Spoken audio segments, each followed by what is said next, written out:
Assalamualaikum warahmatullahi wabarakatuh. Oke teman-teman, selamat datang kembali di channel kecil saya Kang TW Channel. Oke teman-teman, pada kesempatan video kali ini saya akan membahas tentang asam amino ya. Asam amino untuk pohon durian. Jadi asam amino ini sendiri sangat dibutuhkan untuk pohon durian ya teman-teman. Baik itu di masa setelah kita menanam atau masa tanam sampai masa vegetatif, masa generatif, asam amino itu sangat dibutuhkan oleh pohon durian. Jadi intinya banyak sekali kelebihan asam amino pada pohon durian, baik itu di masa awal tanam, sampai di masa vegetatif, sampai di masa generatif, semua membutuhkan asam amino. Namun kekurangan pada asam amino ini sendiri di harga ya teman-teman. Hanya satu saja kekurangan, yaitu harga. Harganya memang lumayan cukup mahal untuk asam amino. Jadi untuk mensiasati supaya kita tidak mengeluarkan dana yang berlebih untuk asam amino ini, yaitu dengan cara membuat asam amino sendiri. Seperti itu. Dan pada video kali ini nanti saya akan membuat asam amino sendiri, versi saya ya. Yang dulu juga saya pernah membuat asam amino seperti yang saya buat hari ini. Namun waktu itu saya membuat yang dulu itu saya belum mengenal YouTube, jadi saya tidak memvideokan. Jadi sudah sangat lama sekali saya tidak membuat asam amino, dan hari ini saya akan memvideokan pembuatan asam amino yang saya buat seperti yang dulu ya teman-teman. Sebetulnya untuk pembuatan asam amino ini sendiri semuanya hampir sama teman-teman, seperti yang ada di tutorial-tutorial baik itu di sosial media atau dimanapun. Untuk pembuatan asam amino ini hanya sangat mirip-mirip ya teman-teman, mirip. Jadi bahan utamanya adalah ikan seperti itu. Namun selain ikan ada tambahan-tambahan lain ya teman-teman, seperti pepaya muda, nanas, dan lain sebagainya. Jadi intinya untuk pembuatan asam amino ini sendiri dimanapun hampir mirip-mirip saja.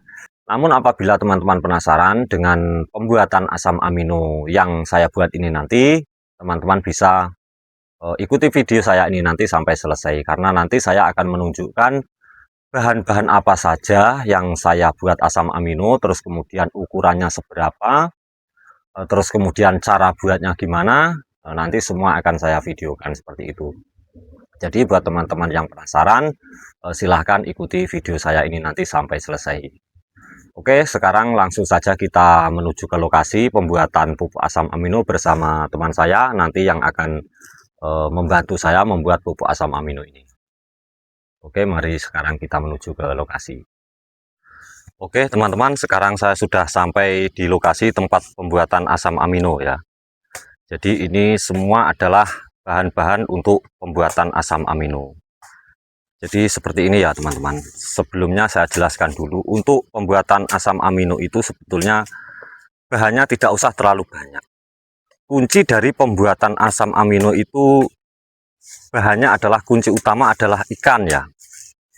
Bahan utama adalah ikan, terus kemudian mikroba dan molase, terus kemudian pepaya muda. Cuma itu saja. Sebetulnya kunci pembuatan asam amino hanya 4 jenis itu saja. Namun kenapa saya bisa banyak seperti ini? Karena ini adalah bahan-bahan tambahan. Jadi untuk lebih lengkapnya kita memerlukan bahan-bahan tambahan seperti nanas, terus kemudian kecambah, terus kemudian air kelapa. Oke, untuk pembuatan asam amino ini bahan-bahan sebanyak ini saya buat di belum 200 liter ini ya. Jadi nanti saya akan membuat langsung di 200 liter ini. Sebelum pembuatan dimulai, di sini saya akan memperkenalkan satu persatu bahan-bahan apa saja yang saya buat asam amino pada hari ini. Oke, bahan pertama yang saya butuhkan adalah ikan ya teman-teman. Ini adalah jeruan ikan. Kebetulan di tempat saya ada limbah ikan ya, limbah ikan, yaitu berupa perut ikan yang digunting-gunting. Terus kemudian limbahnya ini saya manfaatkan untuk membuat asam amino.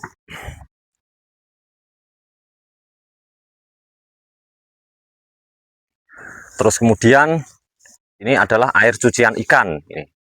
Air cucian ikan ini sebanyak 50 liter. Untuk ikannya ini sendiri untuk 200 liter ya, 200 pembuatan asam amino 200 liter diperlukan ikan sekitar 50 kilo ya teman-teman. Jadi ini ada dua ember beratnya 50 kilo ini. Terus kemudian ini air cucian ikan. Ini sebetulnya cuma tambahan saja. Kalau tidak ada, tidak apa-apa. Yang penting ada ikannya. Terus kemudian ini pepaya muda yang tadi saya haluskan ya. Pepaya muda. Terus kemudian nanas ini juga saya cincang halus. Terus kemudian ini kecambah atau toge ini juga saya haluskan.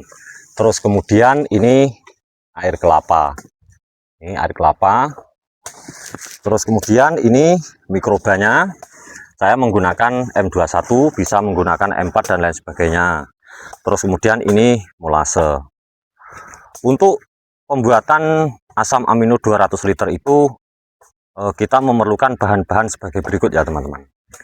Yang saya perlukan di sini adalah sekitar 9 liter molase, tetes tebu ini. Tetes tebunya kita membutuhkan 9 liter. Kemudian M21-nya ini saya membutuhkan 1 liter.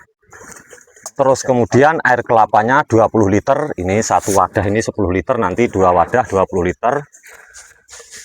Terus kemudian togenya ini atau kecambahnya ini sekitar 7 kilo. Terus nanasnya juga 7 kilo. Terus kemudian pepaya muda ini juga 7 kilo seperti itu. Untuk ikannya sendiri, ini ikannya sendiri membutuhkan 50 kilo. Terus untuk tambahannya ini terserah. Ini saya pakai 50 liter air cucian ikan ya. Nah, jadi sebanyak ini nanti menjadi 200 liter ya. Nanti dimasukkan dalam wadah yang berisi 200 liter, berkapasitas 200 liter seperti ini. Kembali lagi ya teman-teman, sebelum saya meracik satu persatu bahan-bahan dari asam amino ini, mungkin perlu saya jelaskan ya untuk kegunaan masing-masing bahan. Jadi untuk bahan yang paling penting pembuatan asam amino itu adalah ikan. Ikan ini adalah sumber protein dari asam amino sendiri. Nah, jadi untuk ikan adalah sumber protein. Terus kemudian pemecah utama protein itu adalah pepaya muda. Terus kemudian supaya fermentasinya lebih baik, kita menggunakan M21 dan molase seperti itu. Sebetulnya kunci utama hanya 3 ini, hanya 4 bahan ini saja, yaitu ikan sebagai protein utama, terus kemudian pepaya sebagai pemecah protein, terus kemudian mikroba dan molase ini adalah sebagai fermentasi supaya fermentasinya semakin bagus ya, seperti itu. Dan untuk ini perlu saya jelaskan lagi untuk tambahan dari nanas. Nanas ini sendiri juga berfungsi sebagai pemecah protein ya. Jadi sama saja dikasih nanas atau pepaya itu sama saja. Kalau pepaya tidak ada ya nanas, kalau nanas tidak ada ya pepaya. Kalau ada dua-duanya kita gunakan dua-duanya seperti itu. Terus kemudian ini kecambah ini adalah sebagai auksin alami, yaitu dengan menggunakan kecambah. Terus kemudian air kelapa ini juga tambahan, ini adalah hormon sitokinin alami seperti itu. Terus sebetulnya ini ada yang kurang satu, yaitu rebung ya teman-teman. Rebung itu sebagai zat giberlin seperti itu. Kalau lebih lengkapnya kita gunakan 3 jenis, yaitu toge, terus kemudian air kelapa, terus kemudian rebung seperti itu. Karena di sini tidak ada rebung, saya menggunakan 2 ini saja. Karena ini hanya tambahan seperti itu, bukan sumber utama.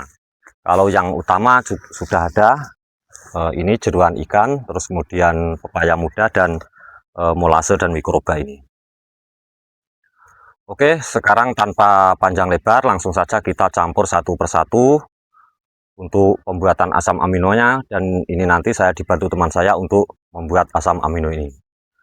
Oke teman-teman, sekarang kita campur satu persatu ya. Untuk langkah pertama, di sini yang saya masukkan adalah air cucian ikan seperti ini. Air cucian ikan kita masukkan semua ke dalam blung 200 liter air. Air cucian mas dimasukkan dulu, itu dibuka yang itu. Nah itu 4 itu dimasukkan semua ke dalam wadah 200 liter air itu. Oke, ready. Dimasukkan. Ora masalah.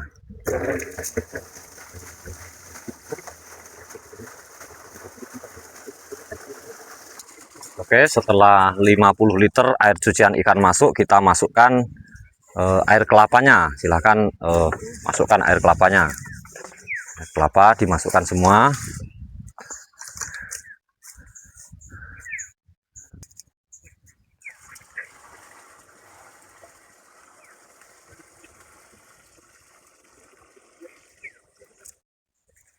Oke, setelah kita masukkan air cucian ikan dan air kelapa, sekarang kita masukkan mikroba dan molasenya. Dimasukkan semua.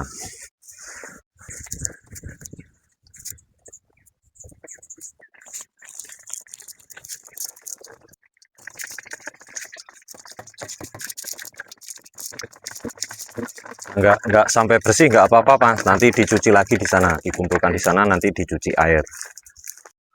Oke, molase sudah dimasukkan semua, sekarang mikrobanya dimasukkan.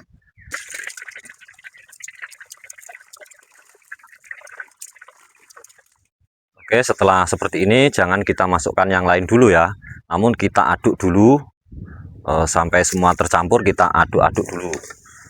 Oke Mas, silahkan diaduk dulu.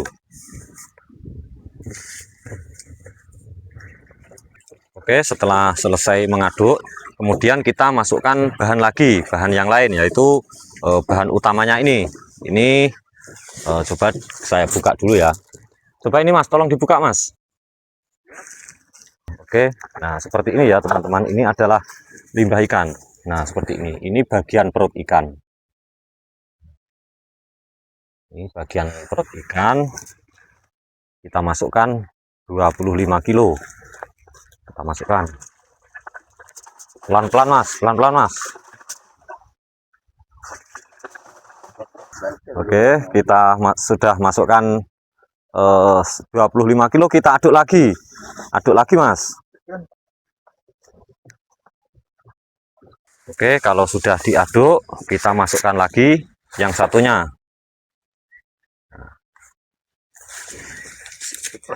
Mas, pelan-pelan Mas, pelan-pelan Mas. Tolong dibantu, dibantu, titik-titik Gus. Titik. Nah.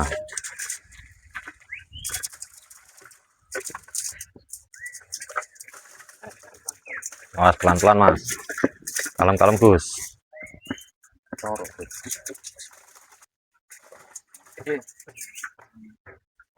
Oke, setelah semua ikannya masuk, kita aduk-aduk lagi. Enggak apa-apa, aduk-aduk terus.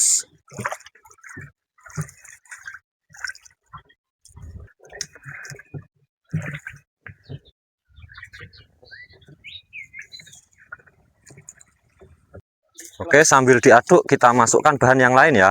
Kita masukkan pepaya dulu, kita masukkan. Ini pepaya yang sudah dihaluskan. Kita aduk-aduk terus, nah, sambil diaduk sambil memasukkan bahan-bahan yang lain. Pelan-pelan Mas, agak ke bawah supaya tidak muncrat-muncrat. Oke, sambil diaduk-aduk terus kita masukkan lagi nanasnya Mas, dimasukkan Mas.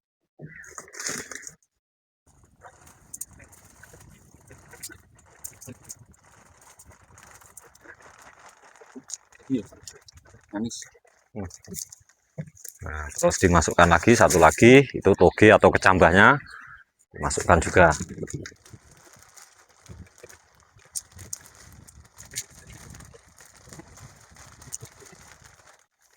Nah, terus diaduk sampai agak ke bawah Mas ngaduknya. Nah, terus diaduk-aduk seperti ini. Nah, ini ke semua bahan sudah saya masukkan ya teman-teman. Jadi untuk bahannya saja ini lebih dari 100 liter air. Untuk bahannya saja. Kemungkinan ini sekitar ada 130 liter untuk bahannya saja. Jadi nanti airnya kita tinggal nambah sekitar 70 liter seperti itu. Jadi ini untuk semua bahan sudah segini. Nanti kita tinggal tambah air sekitar 70 liter saja. Oke, sekarang sudah selesai diaduk. Sekarang kita tambahkan airnya, Mas. Kita tambahkan air.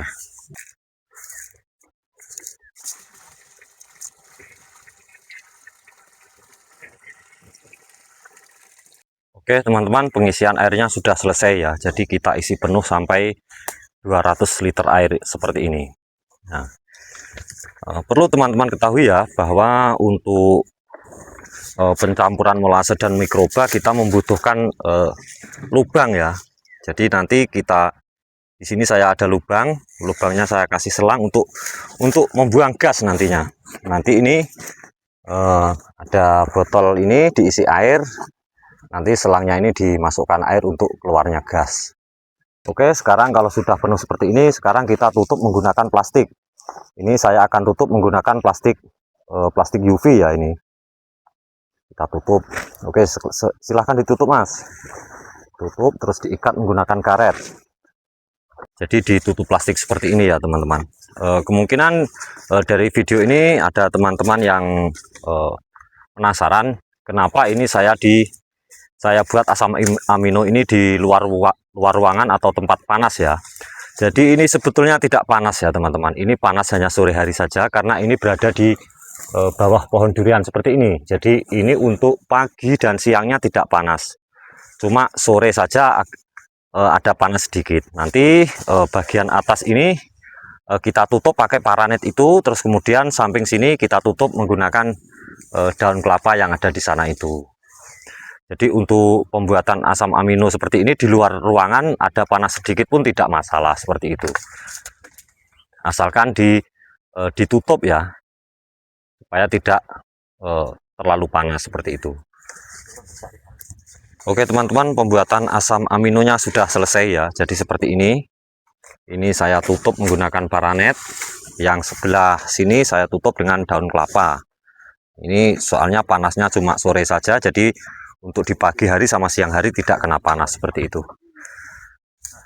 Nah ini tadi seperti ini, dikasih selang, dimasukkan dalam botol yang berisi air untuk keluarnya gas ya teman-teman. Karena ini dalam ini nanti keluar gas, supaya gasnya bisa keluar kita gunakan selang seperti ini.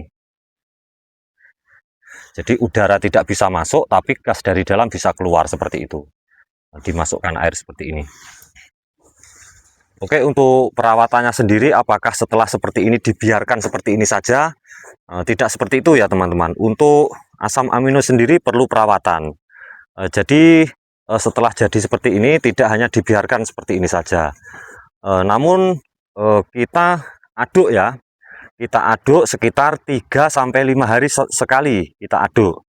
Jadi fermentasi ini biar berjalan sempurna, kita harus mengaduknya 3-5 hari sekali. Nanti setelah umur 15 hari, kita aduk lagi 1 minggu sekali seperti itu, sampai umur 1 bulan. Nah, kalau 1 bulan nanti baru kita bisa lihat apakah pembuatan asam amino ini berhasil atau gagal seperti itu.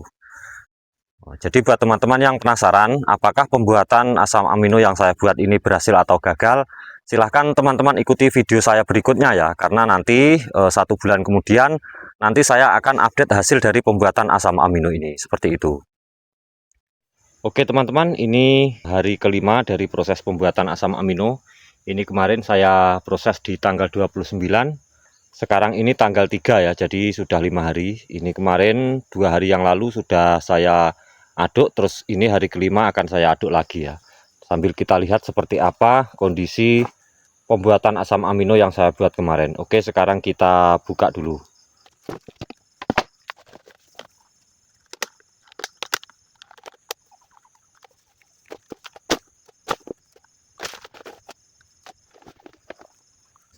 Oke teman-teman, seperti ini ya. Ini teman-teman ini bisa lihat. Nah seperti ini. Ini belum saya aduk, jadi masih seperti ini. Nanti saya aduk. Untuk baunya di hari kelima ini sudah tidak tercium bau bangkai ikan ya teman-teman. Jadi kalau sudah 5 hari seperti ini tidak tercium bangkai ikan atau prosesnya ini tidak berbau, kemungkinan besar pembuatan asam amino ini berhasil. Karena biasanya kalau ada tanda-tanda kegagalan itu 5 hari itu baunya sangat menyengat sekali seperti itu. Oke, sekarang kita aduk.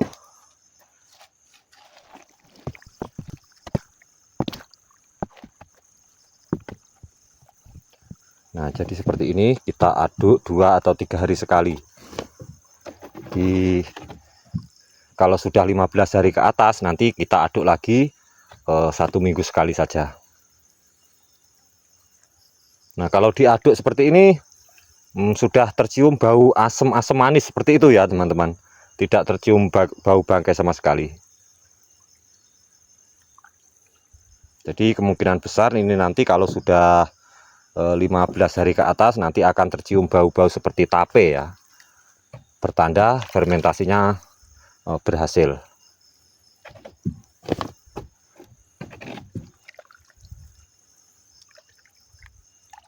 Oke, sudah selesai aduknya, sekarang kita tutup lagi.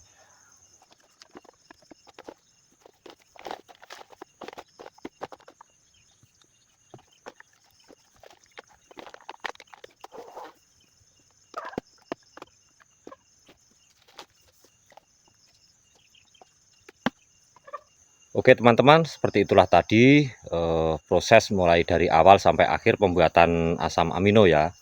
Jadi ini adalah cara saya dalam membuat asam amino dari ikan atau dari limbah ikan seperti itu. Oke, buat teman-teman yang penasaran apakah pembuatan asam amino saya ini berhasil atau gagal, silahkan teman-teman ikuti video saya berikutnya ya, karena nanti 1 bulan lagi saya akan update dari pembuatan asam amino saya ini. Karena nanti dalam 1 bulan nanti akan terlihat apakah pembuatan asam amino ini berhasil atau gagal. Kalau nanti dalam 1 bulan ada bau yang menyengat, terus kemudian asam amino ini berjamur, terus kemudian ada belatungnya seperti itu, berarti pembuatannya gagal. Namun kalau dalam 1 bulan nanti baunya itu seperti tape ya, tidak bau bangkai atau tidak menyengat baunya, berarti pembuatan asam amino ini berhasil seperti itu. Oke teman-teman, untuk sementara seperti itu dulu video dari saya, lain waktu disambung lagi dengan video-video yang lain. Oke, assalamualaikum warahmatullahi wabarakatuh.